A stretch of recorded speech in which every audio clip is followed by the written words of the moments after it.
a las 6 de la mañana te clamaban en la puerta trun trun para que te levantaras a amasar. Calentabas el agua y ya pues eso, que la levadura ya estaba fermentada y hacer el pan.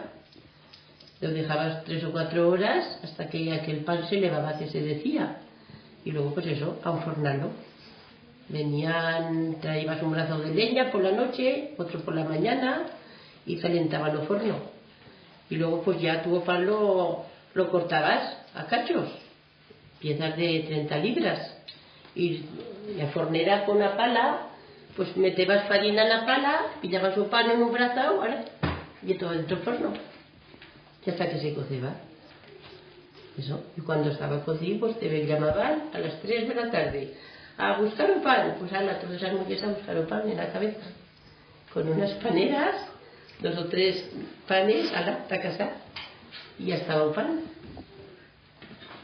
¿No te acuerdas cuando fuimos a pillar bichacos para hacer bicharas? Sí. Pues allí, ¿eh?